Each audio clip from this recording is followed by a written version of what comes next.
Yo, what's up, family? Before we start the video, please leave a like, subscribe, and share it in everyone as you can. Just get out there a little bit more. With that being said, let's get right into the video. And to think that people thought this was going to be a boring finals or whatever, man, this one of the best finals series that I can remember, man. Just there's only been one dud in 4 games, and the Thunder, man, you won't find a gutsier win than this one, man. It really looked like the Pacers had this game wrapped. Not wrapped, because it's the finals.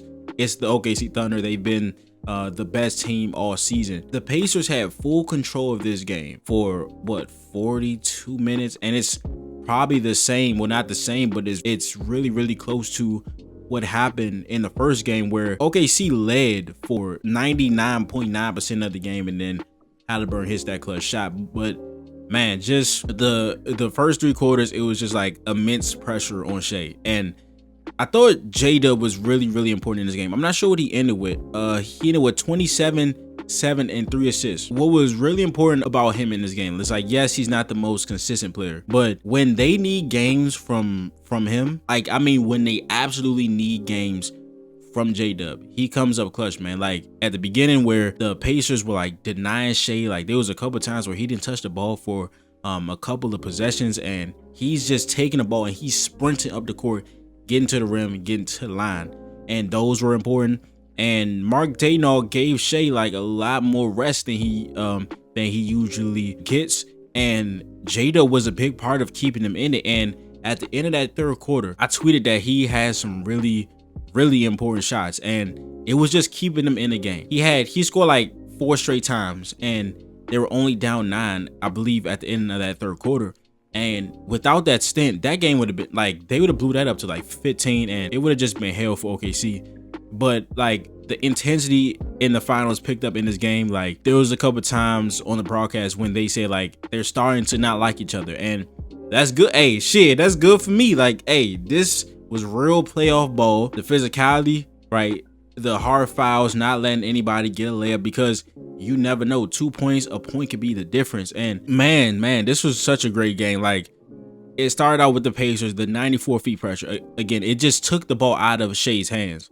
And Nembhard, Nesmith, they just made him so uncomfortable, like off the ball, on the ball. Andrew Nembhard is just, he's so good on Shai. There was a question before this series, like, who's gonna guard Shai? Is it Aaron Nesmith or is it Andrew Nembhard? And I'm just like, Nembhard, like, overwhelmingly. Like, it's not even a question. And it's not because like Nesmith is a bad defender or anything, of course. He fights like hell over screens, but I just think Nembhard's more technically sound, and you saw that in the fourth quarter, where Aaron Nesmith fouls out for the second time in the series, and he gives Shai like 2 huge trips to the free throw line. Shai did get it was some chicken wings, man. He got away with a little bit more than some chicken wings in that fourth quarter. Like I've been saying this the whole playoffs. Like Shai could get away with some full arm extensions on them mid-range shots, but it is what it is. And man, Shai, like, of course the pressure impacted him. Like the Pacers, like they played a hell of a game, intensity wise, physicality wise, and the Thunder matched it. Both teams playing as hard as they can will always result in a fun game. They showed a graphic of Shai, I think it was at the end of the third quarter, and he had 20 points. He was like 9 for 18, so he was not shooting that bad.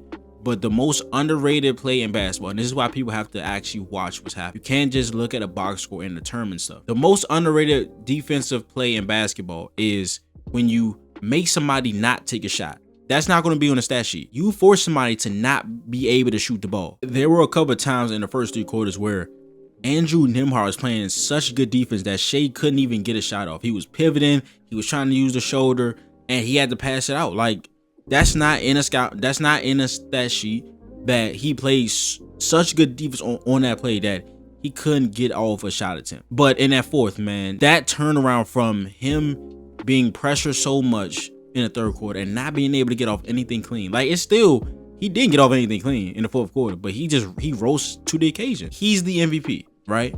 So I don't care what you go through, right? I don't care what you go through.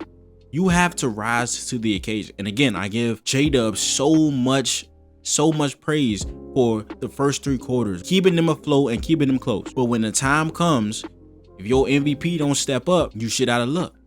And I don't give excuses to I don't give too many excuses to superstars, bro. Of course, it's like obvious shit, like if he's severely injured or 3 out of your starting 5 is hurt, that's something else, bro. Everybody's healthy. Well, everybody's hurt at this time, but everybody's on the court. You just got to be better in the fourth quarter. And he damn near outscored them in clutch. Well, he outscored the whole Pacers team in clutch points with 15 points in that fourth quarter, 7-7 from the free throw line, not showing any sign of the pressure impacting him at the free throw line. Contrary, fucking Ben Mathurin, I haven't seen a player wreck the end of a game for a team like Ben Mathurin did in this one. Like, of course, this is hindsight, but well, to me, it's not that much hindsight because of what TJ McConnell has been able to do in this series. I know Mathurin just had a 27-point game, but if you ask me who I trust more, TJ McConnell or Ben Mathurin, I'm gonna say TJ McConnell. Now, you probably don't want to go that small, but TJ plays bigger than his size. Like, he's tough, you know what I'm saying? And people were saying, oh, well, if they put in TJ, who's he gonna guard? The same person Ben Mathurin's guarding. Mathurin's not no all-world defender. TJ's a better defender than him. Like, of course, I know the size, but if you're comfortable with Ben Mathurin guarding Lu Dort, you should be comfortable with TJ guarding him. And I get it. The size factor, I understand it. But OKC will go after Ben Mathurin the same way they will go after TJ McConnell. The 2 missed free throws, right? So on the first trip, right, he missed the first free throw. And on the second free throw, his routine was longer. He botched his free throw routine on the second free throw. And I was like, oh yeah, this ain't going. It was no way in hell that I thought that second free throw was going down. Then the 2 away from the play fouls at that moment. So he missed the first 2, right? I believe they was down 4 points. He got the away from the play foul. Shea gets to the free throw line, hits it, right? They get a steal. They're down 5. He gets back to the free throw line. He misses 1. Like, and then he gets another away from the play. Like that, bro.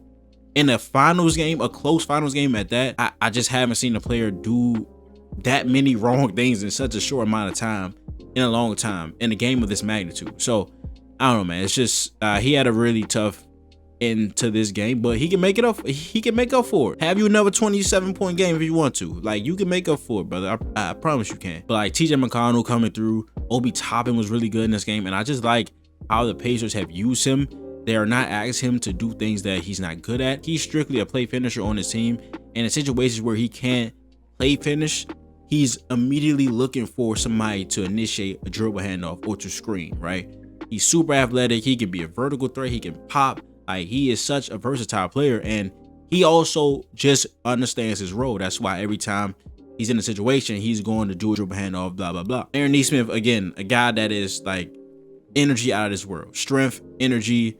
He's going to stick to it through anything, right? But of course, you see, like, at the end of the game, right, his energy is like he can't really control it sometimes. So this is his second time fouling out in the finals. And you saw some of that when he was with the Celtics, right?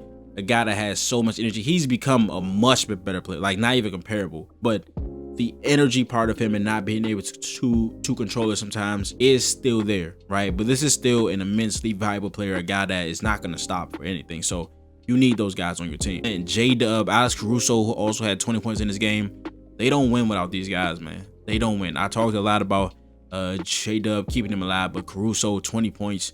If you get 20 points from Caruso in a finals game, you got to win, bro. So OKC takes advantage of that. Halliburton was also cool in this game. I thought he also came alive in the fourth quarter, and he was really aggressive. Like, when people talk about him being aggressive, it's the shit he was doing in this fourth quarter. Like, he got Chet a couple times, and he drove every single time. It's not him having to score 10 to 15 points in a quarter. It's him getting 2 feet in the paint, right? It's him being aggressive and not picking up his dribble before he passes, because you're giving yourself up. You give yourself up, this team has no chance. But for real, down the stretch, OKC clamped up. The Pacers did miss a couple shots, but OKC really clamped up.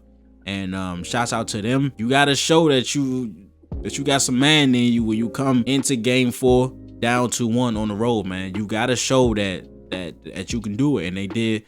Going back to OKC, huge game 5. We'll see, but again, I can't believe people said this wouldn't be entertaining, but that is a video. If you enjoyed it, please give a like, subscribe, and share it in everyone that you can. Just shoot out there a little bit more. Now we will see you guys next video. This is Nick.